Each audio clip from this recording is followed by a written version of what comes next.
Bueno, y veamos finalmente esta pregunta de Norga Mier, administradora de empresas.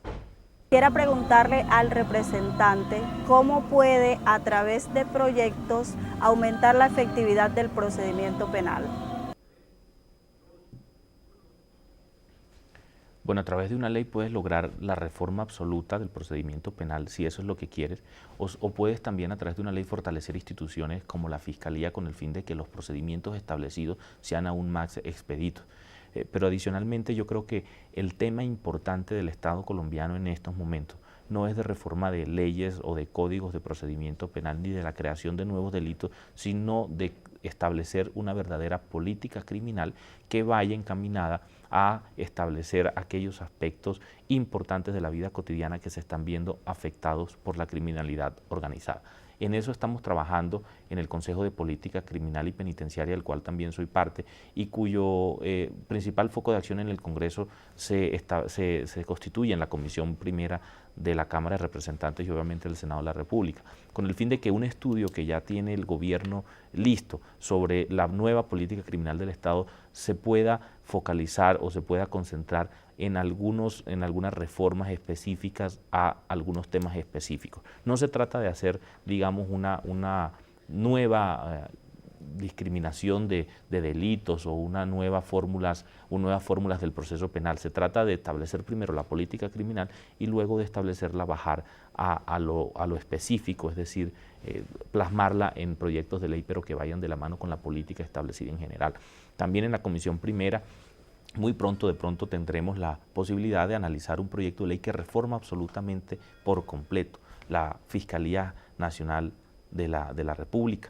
En ese proyecto lo que buscaremos en ese momento será fortalecer esta institución y de esa manera también la lucha contra los crímenes que se cometen a diario en nuestro país. Doctor, justamente usted habla del proyecto de ley para fortalecer el Código de Infancia y Adolescencia. Cuéntenos en qué consiste. Bueno, es un tema que he venido trabajando ya hace un par de meses, en donde lo que queremos precisamente es que este Código de Infancia y Adolescencia o esta política de infancia y adolescencia en el país se fortalezca un poco más.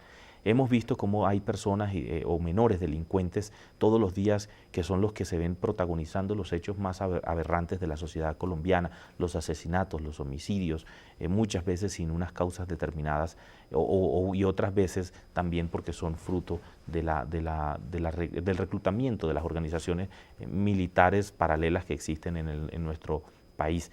Ese problema tenemos que atacarlo desde dos puntos. El primero desde lo social, desde el núcleo familiar. Hay que establecer unos parámetros para que los niños no se vuelvan delincuentes, ver en qué está fallando el sistema en el país, establecer cuáles van a ser las condiciones para fortalecerlo y de esa manera tener nosotros a niños y jóvenes con una cultura de la legalidad bien arraigada. Y desde otro punto de vista tenemos que saber qué hacer con esos jóvenes que ya hoy se convirtieron en delincuentes, qué hacer con esos jóvenes cuya familia tuvo una descomposición social, tuvo un ambiente no propicio para una crianza sana dentro de la sociedad y que lo degeneraron en un delincuente, porque ese problema hay que atacarlo desde la raíz. Si esa persona puede restablecerse, si esa persona puede recuperarse, que es lo que queremos todos, que los niños sean de verdad unas personas que sirvan a la sociedad en futuro, pues tenemos que ahondar esfuerzos para que eso se haga. Pero en el evento en que eso sea imposible, sí tenemos que ser un poco más arduos o más recios con la actitud que tengamos contra los jóvenes.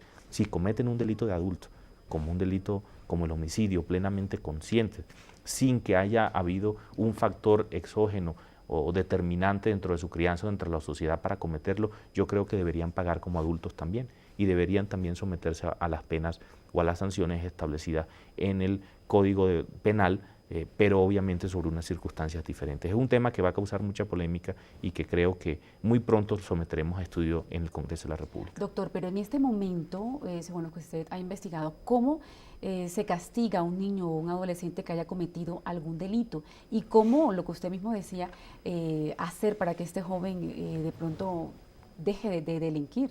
Es un tema bastante complejo. Hoy los jóvenes son sancionados y son llevados a un máximo de pena de 8 años cuando cometen un delito muy grave y son retenidos en un centro especial en donde el Estado propende por su socialización. Algunos centros están muy bien organizados, otros centros necesitan de mayor atención y otras necesitan en general una mejor política del gobierno enfocada a dirigir recursos para que estos centros operen y funcionen de una manera tal que el joven, el niño, el adolescente pueda lograr el restablecimiento de sus derechos, el restablecimiento de su psiquis y pueda volver a la sociedad de una manera efectiva. Eso es lo que nosotros estamos buscando y es lo que debería hacer el sistema como prioritario.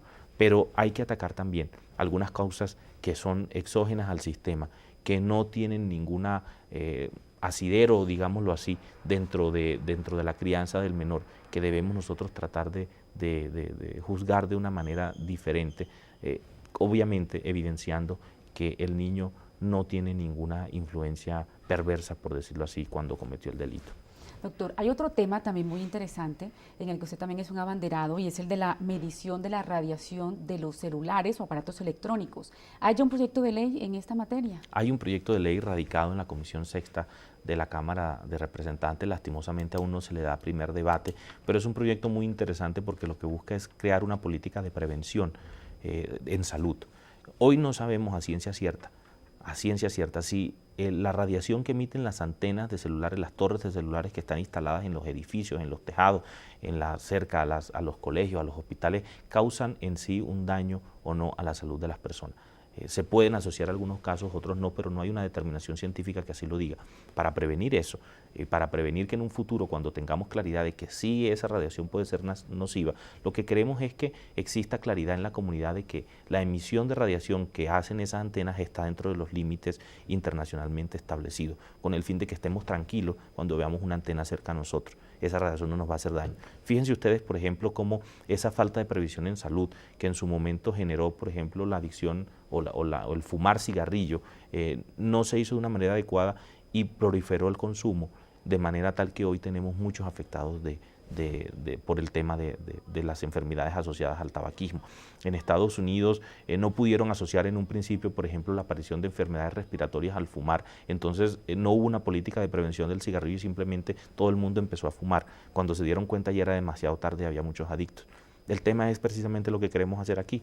No queremos que cuando se determine de manera certera y científica que existe un riesgo a la salud en la aparición de tumores, por ejemplo, cancerígenos en las personas asociados a la radiación que emiten estas antenas, pues sea demasiado tarde. Miren lo que pasó hace unos días en Italia. Un juez determinó de manera certera que la radiación de celulares, de la radiación que emitió un celular había afectado a un trabajador que permanecía más o menos 6 horas al día hablando por celular y le había creado un tumor cerebral bastante importante. Entonces eso es un tema que nosotros tenemos que analizar y que tomar con toda la responsabilidad posible dentro del Congreso de la República. Doctor, ¿en nuestro país ha habido también algún otro caso referente como el que usted menciona en Italia o ha habido también quejas de usuarios de pronto sobre este tema de la radiación de los celulares? Quejas todos los días, hay personas que dicen que la radiación de las antenas que tienen cerca le produce dolores de cabeza, no los deja dormir, en fin, ciertas situaciones que afectan de verdad de pronto, de verdad la salud humana, pero que no está asociado definitivamente y científicamente probado con la emisión de la radiación que tienen de la antena, pero sí hay ciertas coincidencias y cierta prevención que tenemos que tomar en razón a ellas para que no sea una política pública el establecimiento de los estándares internacionales de emisión de radiación en estas antenas y que tengamos claro que las empresas celulares cumplen con ello. Doctor, ¿existe ya una norma que determine a qué distancia deben estar estas antenas de las viviendas o de los almacenes, por ejemplo? Más que la distancia, lo que existe es una medición de que la radiación que emiten esté dentro de los rangos establecidos o los rangos que la comunidad internacional, la Organización Mundial de la Salud, acepta para ellos. Y obviamente existen unas prohibiciones en cuanto a que las antenas estén retiradas, por ejemplo, de los colegios y de los hospitales donde existen personas en mayor grado de vulnerabilidad. Doctor, en otros temas, usted también pertenece a la Comisión de Ordenamiento Territorial. ¿Cuál es puntualmente lo que está haciendo en este momento la comisión?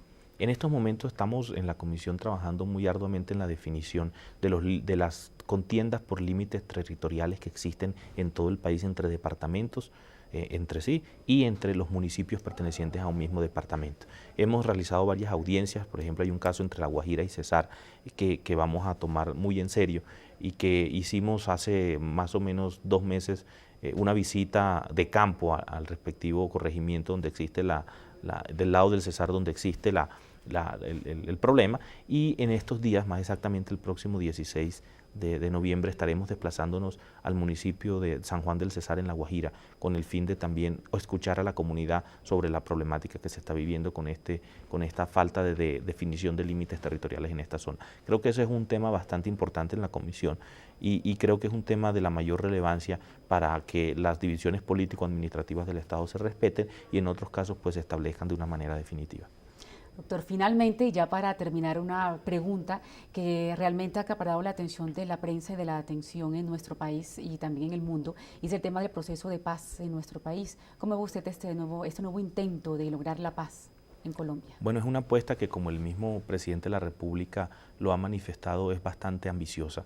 Es una propuesta que recae en su mandato y es una propuesta que de verdad ayudaría a que este país tomara un vuelco absolutamente diferente. Nosotros como partido de la U, como vocero del partido que soy, como miembro del Congreso de la República y como ciudadano colombiano, apoyo irrestrictamente esta iniciativa. Es un tema difícil sobre el cual existe una falta de credibilidad de la población debido a los fallidos intentos de paz en el pasado, pero creo que cualquier ventana que se nos abra en este aspecto debemos llevarla a cabo de una manera absolutamente contundente. Yo creo que los acercamientos que se están dando son acercamientos serios, son acercamientos que buscan la discusión de temas importantes y relevantes que son a veces muy cuestionados por la sociedad civil debido a la falta de credibilidad, vuelvo y digo esa expresión porque es exactamente lo que se busca, de las políticas de la guerrilla hacia la población que ha tenido durante mucho tiempo, pero es una buena oportunidad para sentarlos, incluso desenmascararlos, que salga la verdad a la luz pública y de esa manera podamos encontrar unos puntos en donde el Estado de Colombia, el Congreso de la República, los ciudadanos colombianos, la sociedad civil, etcétera, todo el mundo encuentre una reconciliación efectiva. Han habido muchas críticas que el proceso de paz tiene dentro de su marco jurídico un tema de impunibilidad de los delitos cometidos por la guerrilla. Eso no es cierto, hay cosas pues que tienen que decirse como son. El Congreso de la República no va a permitir que delitos atroces o delitos que vayan contra el derecho internacional humanitario caigan en la impunidad y de esa manera pues tengamos nosotros personas o criminales que han asesinado niños, violado mujeres de una manera tranquila por las calles de Colombia. Eso no es cierto. El proceso de paz es un proceso que se adelanta con toda la seriedad y el Congreso de la República está trabajando y ha venido trabajando en un marco jurídico que permita que exista una reconciliación, que exista paz, pero que no exista tampoco impunidad sobre los temas que nos preocupan a nosotros como colombianos. Representante Alfredo de Luque, ha sido un placer haberlo tenido aquí en la Cámara Responde. Muchas gracias. Muchas gracias a ustedes. Muy bien, era el representante Alfredo de Luque, representante a la Cámara por el departamento de La Guajira, del partido de la U, y quien integra la Comisión Primera. A ustedes, gracias por su compañía y hasta pronto.